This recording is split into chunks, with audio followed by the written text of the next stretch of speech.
Hello, Angie. Hi, Matthew. Are you back in the classroom? I am back in the, I love this picture. I should hunt out where it came from, but it's one of my favorite Zoom backgrounds. So I was just before we started this call, I was looking through the different backgrounds and thinking, well, at least this one is probably from the 1920s or something, so there was no copyright issue or anything like that.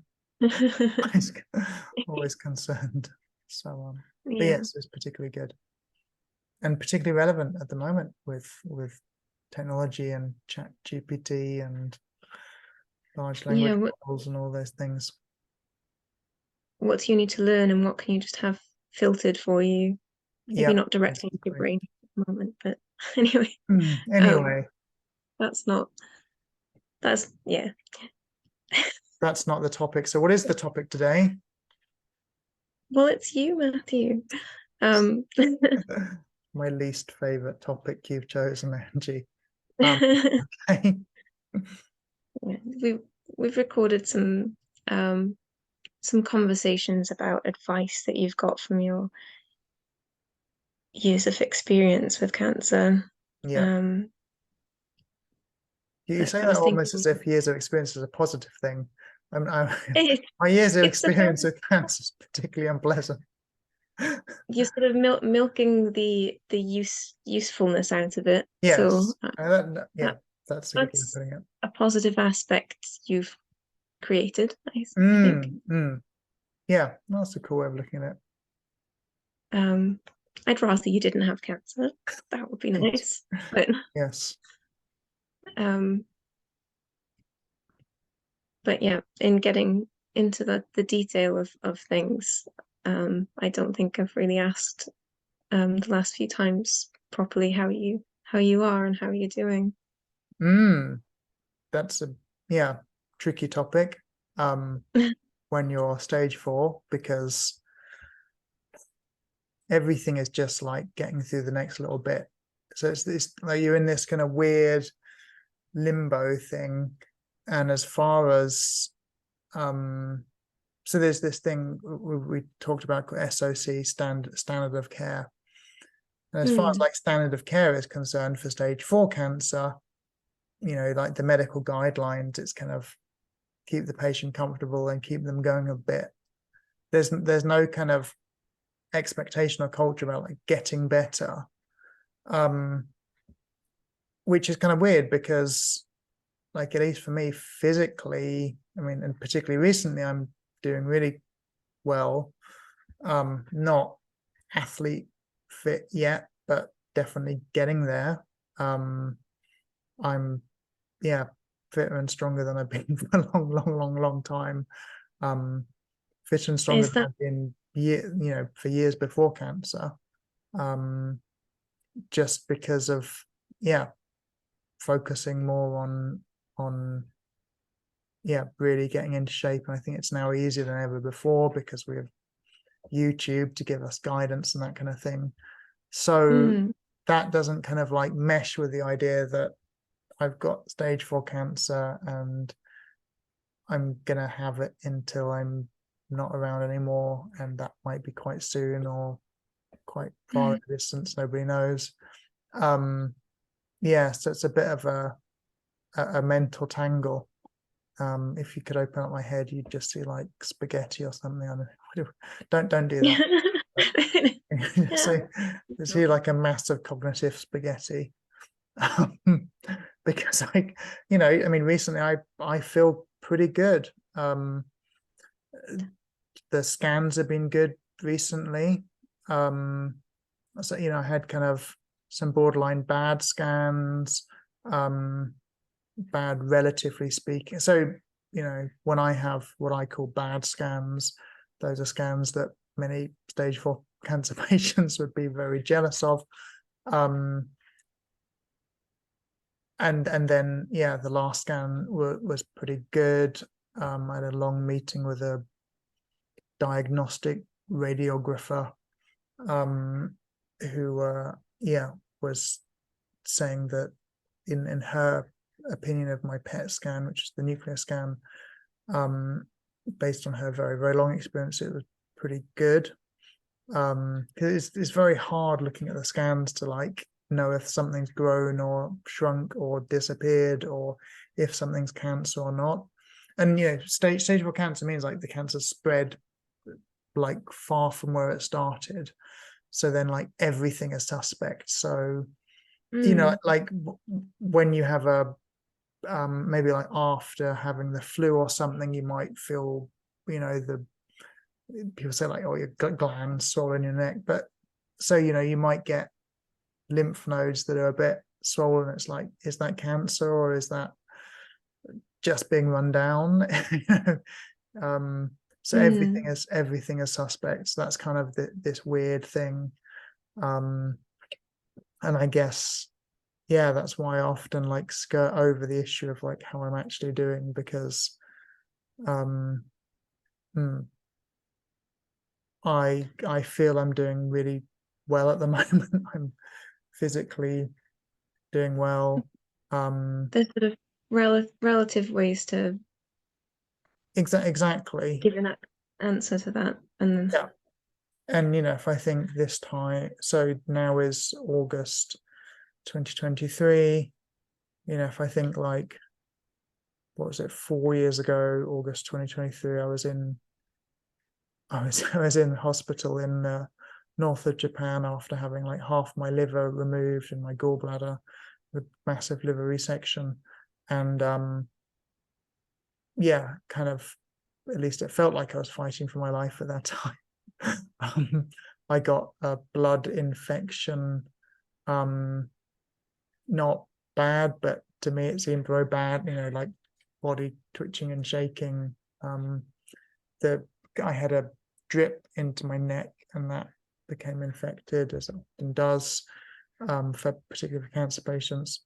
And yeah, I remember at the time, like that was a scary thing.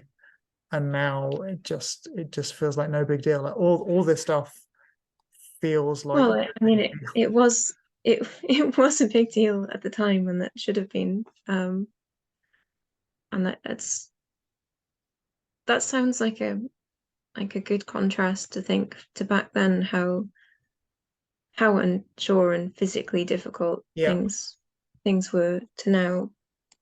And how Yeah, quickly things can turn around, and how as a cancer patient, as a late stage cancer patient, it's often about, can I keep going a bit longer to access some new treatment, or get in a trial, or give my current treatment a chance of working, or whatever it is. It's always like, can I get through a bit so that things get a bit better? yeah. And when you're up to your neck in it, that just seems impossible. Like I remember after that liver surgery, when I was in hospital, when I had the infection, my immunotherapist came to see me because he works at a hospital, and he was looking at me and saying like, hopefully I could leave maybe a couple of weeks later. And I was out a few days later. Like they just, they swamped me with some antibiotics, and I was just fine. I was just turned down in a few days. And then, I got home, and they had like the liver surgery is almost always open surgery, not keyhole surgery, because your liver's hidden behind your right ribs, right? So, I had this massive incision from like my sternum round to kind of towards my right kidney. And again, like, recovery must have been quite tough for a few weeks, but I don't remember anything I don't remember it being a big thing at all.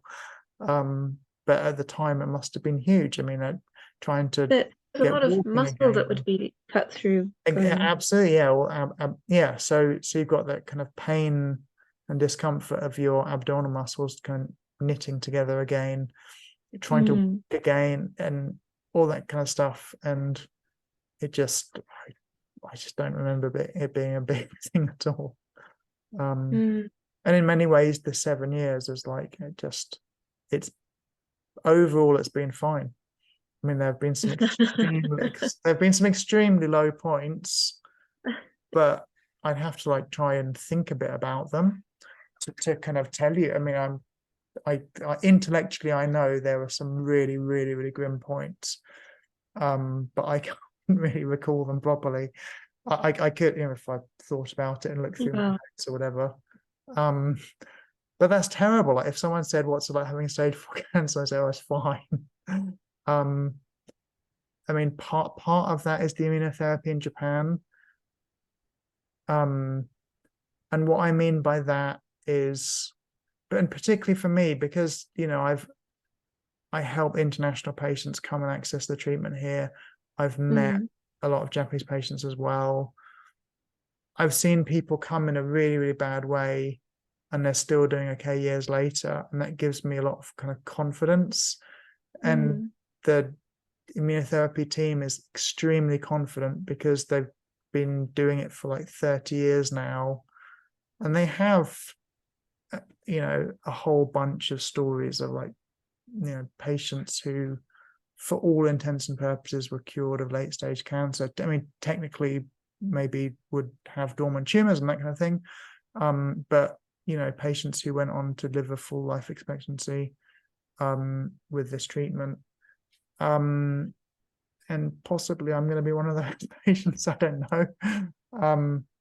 But their kind of confidence and their calmness, just because they've seen a lot, they've seen a lot. And I'm now getting to the point where I've seen quite a lot over these 7 years. And that's kind of weird and, really weird. And I mean, and of course, unfortunately, I've gotten to a lot of people who are no longer with us. And that's very, very strange because 7 and a bit years ago, I hardly knew anyone who wasn't around anymore, maybe grandparents or whatever, or friends' grandparents. And now it's like, oh, there's now like a long list of people who are in my life who are not around anymore. And some of those people I only knew online, but you kind of get close very quickly to people when you have cancer and they have cancer, because there's just so much shared experience and shared knowledge that's kind of, it's just an instant connection, right? Because you've both experienced like things that not. Well, I'm nodding, but not from that direct knowledge. Yeah, Of I mean, course. but It's what would be a good example? Yeah, I mean, like those things that maybe you find yourself alone with in a lot of circumstances, but are just removed from the equation in a way of understanding each other. That's yeah, absolutely. valuable. So yeah, that's just like a really weird thing of like having this kind of calmness because I've now seen quite a bit of stuff. And that kind of sadness of the people that haven't made it. Sometimes like people stuck abroad trying to like come here for treatment, and that's always really difficult. Because health, I mean, particularly in the UK, as you know, the health system is based around waiting lists and rationing. And you've got people that, particularly when the Japanese doctors say like, oh, well, it's good to get in a stable position first before you come, because you're going to be taking a break from treatment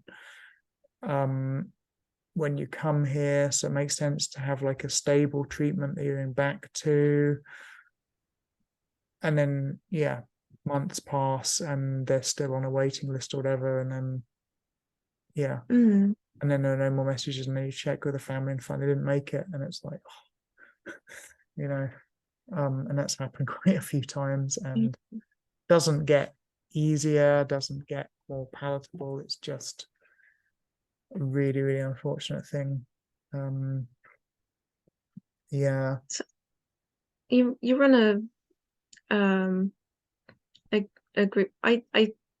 You've talked about it before, but I'm not sure if it's a sort of information group for people who are finding treatment in Japan. So that's a what it is a good and difficult question. Because when I started it, I was really adamant that it would not be about discussing the medical aspects of the treatment. It would really be a logistical thing to just help people get here and access treatment, right? So help them set up a video consultation with not necessarily my immunotherapy clinic. I mean, the one that has saved my life and that I'm a patient at. I will help any cancer patient access any treatment I can in Japan. A lot of the hospitals don't have English-speaking staff, and will kind of welcome international patients, but only if it's no kind of trouble, I guess. So that was my intention was people find me on Facebook a lot and message me and ask me questions partly about the treatments, but a lot about the logistical things. What are the steps for setting up a consultation, for coming over? How much will it cost? How do I find accommodation in Tokyo? All this kind of stuff. And I just thought, well, it would make sense to have a Facebook group to deal with all that kind of stuff, so I could answer most of the things once or possibly twice. But then, of course, everyone's always asked about the treatments, and I need to be careful answering those questions because I'm not a doctor, and I don't want to give anyone incorrect information. I'm in a lot of cancer-related Facebook groups, and whenever I look at those groups, I see people giving incorrect information, and I mean well-intentioned incorrect information, and sometimes it's like subtly wrong, but enough to help someone make the wrong treatment decision. I'm very, very, very concerned about that. I run my Facebook group very, very strictly, to the point that it upsets quite a few people, but so what? It's really important not to give out the wrong information, not to make it a breeding ground for the wrong information, if you see what I mean. Like, I'm always concerned about, if someone posts a question and other members give incorrect answers or misleading answers, that's always like a difficult thing. So anyway, so that's how the Facebook group works basically. I do try and keep it logistical, kind of it's how you access treatment in Japan. Here's so during the first 2 years of COVID, you couldn't come to Japan for medical treatment. I mean, the Japanese government stopped issuing medical visas. You could come as a tourist and then just turn up at a hospital, but most would politely and firmly turn you away, I guess. Basically, hospitals weren't taking international patients. That's now changed a year and a bit ago. So so then that was like why I then started the Facebook group at that time. And it's kind of amazing that quite a few of those very early patients are kind of alive and well, when some of them were in quite a bad state. So good. So sorry about the interruption, but so other than the group for people coming for treatment in Japan, sort of, what other things have you been doing? So I guess the most obvious one is I did like a cancer course. Essentially all the things I wish I had known early on 7 years ago. So that's like a 10-part course, and it's on YouTube. It's also on my website, makecancerhistory.jp. And I did that as a live course, but I recorded my bits. So I had like each of the 10 modules were things like who can help you get through cancer, what's immunotherapy, how does it work, how do you access it, that kind of thing. So there are kind of 10 topics, and I did them as live sessions where I talked about, I kind of gave the fundamentals of the topic first, and while I was doing that with a bunch of cancer patients, I recorded that bit and I stopped the recording so that they could then ask their questions without it going up on YouTube or whatever. So I published my bits of those, and they're maybe like about half an hour each. So generally those sessions were like a couple of hours long, and it was like I talk about the fundamentals of chemotherapy, and then we'd do an hour or hour and a half of question and answers about chemotherapy. So I kind of published that as a free course online, and there's the transcripts are all on the website and stuff, and there are links to related stuff. And then recently I've been doing a video series of short cancer questions, and I think I've done 50 of those so far. So I'll try and do another 50 over the next few weeks, because it'd be quite nice to have 100 for no reason at all.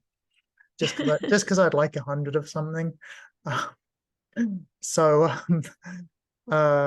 yeah, so I do that, and then a lot of what I do is answering messages and emails from cancer patients, and often cancer patients' families, about accessing treatment in Japan or just general things. And of course, when international patients come over here, I always try and go and see them. I live right on the edge of Tokyo, as you know. So that's kind of can be a bit tricky sometimes when, they've got like an early morning clinic appointment and I need to kind of like travel in, and, I've got other commitments as well. I do have a tiny sliver of a life that's not cancer. And so yeah, I try, try and go for a cup of tea or whatever with them. Sometimes meet them at an immunotherapy clinic, and sometimes be with them during the whole treatment, at least for the first session. Just because, particularly if they're traveling here by themselves, it's quite a big thing. Yep, so I do that. I also do calls with people, like one-to-one calls, like people ask me stuff and ask if they can. Typically people say, can I pay you for some consultation about cancer? And I always say, like, no, I never would charge for anything.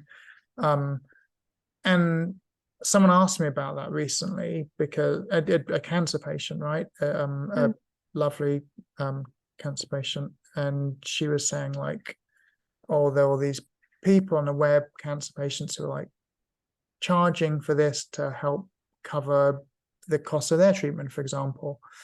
And she's saying, like, had I thought about that? And instead I begged for money via fundraising. And there's a couple of reasons for that. So one is that I think it's easier for me to speak very openly about the good and the bad points of treatments and things, particularly if I really can't help the person much. If someone's told me about their situation, and as far as I can see, it's kind of rare. I mean, generally there's a whole bunch of things I can, recommend them to look into. I would absolutely never give medical advice, but it's like I can say, here are some things that I've had, you could look into them, or here are some new treatments I've heard about, you could look into them. Or, it might be something as like, how do you enter clinical trial, that kind of thing. Yeah, How do you get a lot of more that sort of thing, it Yeah. can be really, it sounds like it can be really eye-opening, sort of just that there might be other things to Yeah, because so available. particularly in the UK, you might generally just meet the oncologist, So lots of cancer patients who only meet the oncologist, they don't meet the other specialists. There's like this kind of barrier between them. So that's one reason not to ever charge. It's just it lets me be more honest. And then the other reason that is even more important for me is it lets me criticize the people who do charge. You know, I can say what appalling people they are. I'm not saying they're appalling at all for charging, but a lot of those kind of high profile cancer patients are full of BS, and I delight in pointing out. So that's another good reason to do that. So yeah, those are the kind of things I do really. So there's the Facebook group, the website with the cancer course, there's the YouTube channel. If people can stand my squeaky voice and moaning attitude, they can enjoy all my videos about cancer treatments, how to choose cancer treatments. One thing I really wanted to do in the videos is just say what it's like to have these treatments, because you know, when you're just getting started in this kind of realm, you have no idea like what is it actually like to have chemotherapy, and are you going to be throwing up all the time, and how does it all work, and what should you bring, I mean, to the first chemotherapy session, like what should you bring with you, what should you pack when you're going to do surgery, this kind of thing. So there's a lot of like very kind of mundane stuff, but things that I wish I had known early on. And then so then other stuff I do is meeting patients over here when they come over, helping them as much as I can. I mean, stuff like how, you know, I help sort out hotels and stuff.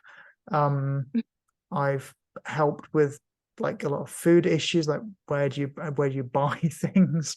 So again, like kind of nothing kind of glamorous, just like you know, this might be a bit of a generalization, but many American patients have not been out of America. It's, you know, some of them it's their first trip abroad. A lot of people haven't been to Japan. And a lot of people haven't, but yeah, I mean, you know, imagine you're coming somewhere for cancer treatment and it's your first time abroad and it's a non-English speaking country. So I mean, I've had conversations that started out with like people saying, I can't believe that hotels in Japan are so expensive, like asking what hotels they're looking at, and they're like, it was some American chain that, you know, is like $300 a night. It's like, well, in Japan hotels are really quite cheap, and regular people stay in Japanese guest houses, and you know, you're looking at a fifth of what you might pay at an American chain hotel. So that kind of thing. You try and compare what is familiar to you to absolutely, and there are situations where the most familiar one might be the best fit, right? I mean, so that is the kind of thing that I do, and my life squeezes into the little scraps left over. But it's fine. I love every minute of it, except the bit where people stop replying to messages and then you find out they haven't made it, and that's really tough. It's really, really tough, and not getting any easier at all. No. Which it shouldn't, you know, which obviously it shouldn't get any easier, right? You wouldn't. Yeah, I'm already a dead shell of a person. I don't need to get any colder. Yes. Good.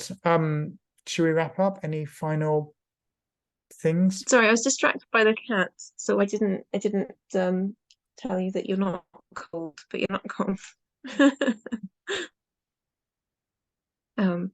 I think I think I'm gonna have to head off somewhere now. So well, no, it's wonderful. We should look more in detail. Yes, but yeah, I hope some people found this video useful. Something they could do that's really useful for me is leave a comment, a question, whatever. And we'll do some more videos soon. So Yeah, thank you so definitely. much.